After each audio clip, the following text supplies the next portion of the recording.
Hey there, love lights. This is Sandra Bear Davis, the Appalachian Medicine Woman. This is part 3 of Homesteading, Hopes and Dreams. I got my some of my fall garden in today.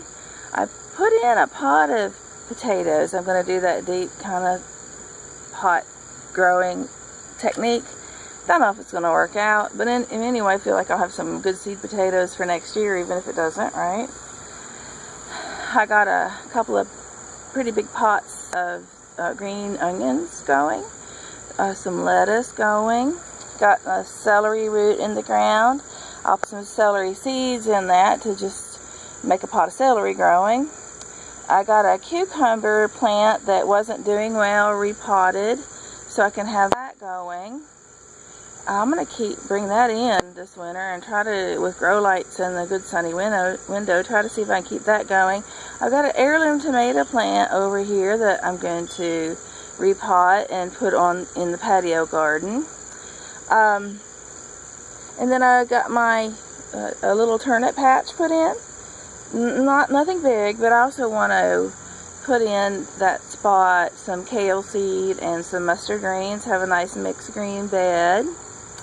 I decided not to pull out the squash plant that I've got that the deer keep getting into. I'm going to try to get my husband this weekend to put a chicken wire little fence around it. We had done up chicken wire around everything here last year, so this year we didn't get around to it. So we did do that around a tomato or two, so we're actually getting a few tomatoes now. They're not big. This is not a good year in Pittsburgh for tomatoes. Too much rain, not enough sun. But there's still time because it's all, it's just August. We got August and September that we should be able to have some tomatoes coming on. But I'm transplanting, and see my dirty, grubby farmer hands. Ugh. I never can remember to wear gloves, so I'm not ladylike like that. I like to get it in the dirt. So we should have some tomatoes coming on. We'll transplant that one. I got, last year I was telling you in some videos yesterday, I got some clearance pots at a Family Dollar or something like that, and they were 90% off, and then they had 50% off of clearance. So just for, some of the pots are 40 cents, some of them are the really big ones, but the really big, the biggest one, I'm going to transplant a tomato plant in that because they need a nice deep good root system. And after that, you know what I'll do? I'm going to get a even bigger pot that has wheels that I can have it configured where I can move that tomato plant to where it gets the most sun. Plus I will have a grow light in this, like I've been telling you about, this one area of the living room that we're turning into a dining nook. Has great sun there, and it's attached to an outside balcony. So we can work with that to grow a lot of stuff up there so that we have more produce coming from our little homestead until we get deer fencing around this place, or else get it fenced in good enough to where we can have an outside doggy. Yeah. So, but I can't have a barky dog because we live in in an urban setting, more suburban setting. We're outside of the city limits of Pittsburgh in Penn Hills, so we have a little bit more freedom here. But some of my plans, hopes and dreams and plans of this homesteader. I grew up on a homestead, as I've said a bazillion times, and then I've always had an organic garden all my adult life. But this has been more of a challenging setting because I don't have like the great big rectangular garden with all the space. I have to interplant amongst my flower beds. I had to claim an area that used to have a fountain in it, but now it's just kind of a mess, and so I reclaimed that for an herb area and some produce. The area, see back in there, see this area back in here where we got this fence. This area back in here is where my husband's family always kept their dogs. They always had German Shepherds, so to him it's the dog area. But I'm looking at it, I'm like, heck, of course you gotta kill off the knotweed. We've been keeping it cut back, but we gotta kill it off. And we can put in a couple of nice raised beds here. That's the neighbor's space there. Used to be a basketball place. Got a black walnut tree right here. But I want to take this area back here behind the fence. and turn this into like a little mini farm area. Like a really mini farm. It's just me and my hubby. So what I want to do is over in here, I want to put in a little hen house where we can keep 3 or 4 hens. Back up in here where they get enough shade, I'd like to put in a rabbit hutch so we can have 2 does and a buck. We probably, until SHTF, we would probably just sell the babies until, you know, if we really needed meat, we would have the meat. Then we could have our chickens for eggs. In this area back in here, I'd like to put in a little goat pen. If the neighbor will work with us, we could maybe have it even behind up in there. And my husband's known them since he was brought home from the hospital as a baby, so it's really cooperative right in here. And then in this area along in here, I can put in a decent size. Actually, it kind of goes back all the way to the edge, so we cut back that. We'll lay thick cardboard on top of that, real thick cardboard, and then build lasagna beds. You know, I'd have room for two good sized ones in here. So that's my plan. So we have a little bit more of an urban homestead here, and then of course we got a good place to stack wood. The neighbor lets us stack wood over there right now. But as you can see, you know, right now it's just like all this daggone ornamental stuff.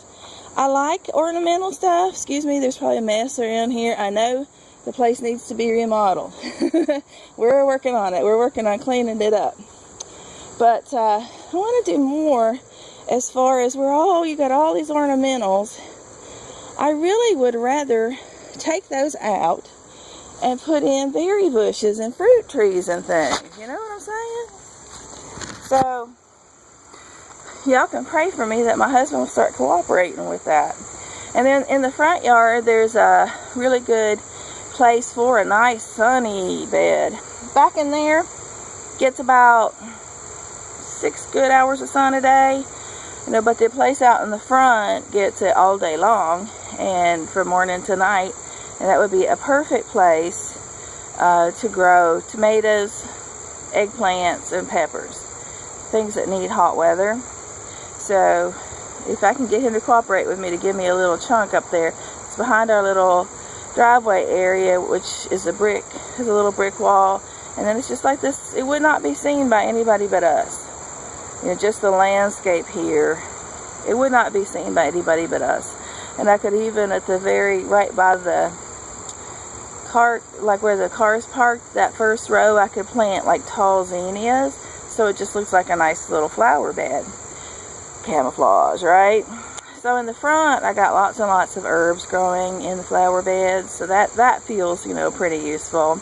I'd really like to take out a lot of the ornamental bushes and trees and things like that here, because to me, being a farm girl feels like kind of a waste of space.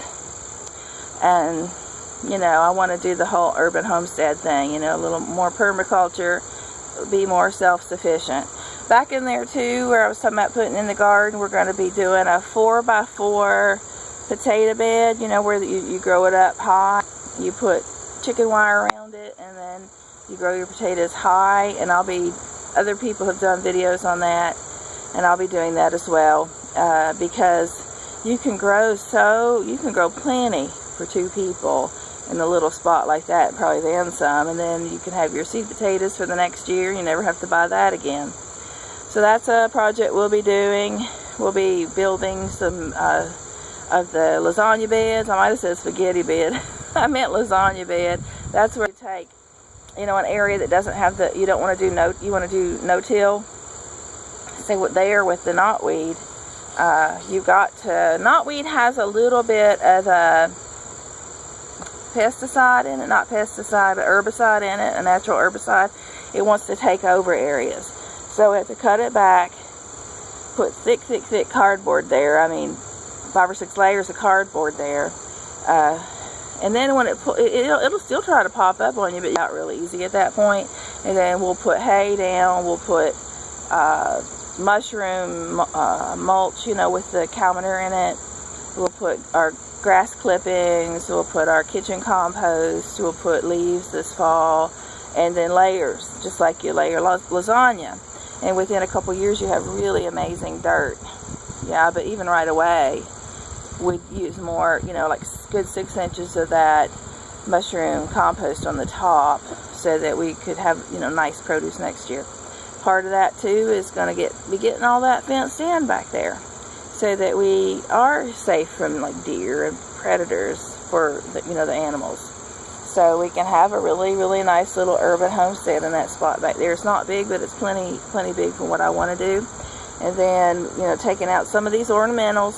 If I could start off with every other ornamental, taking it out and putting in a berry bush or a miniature fruit tree.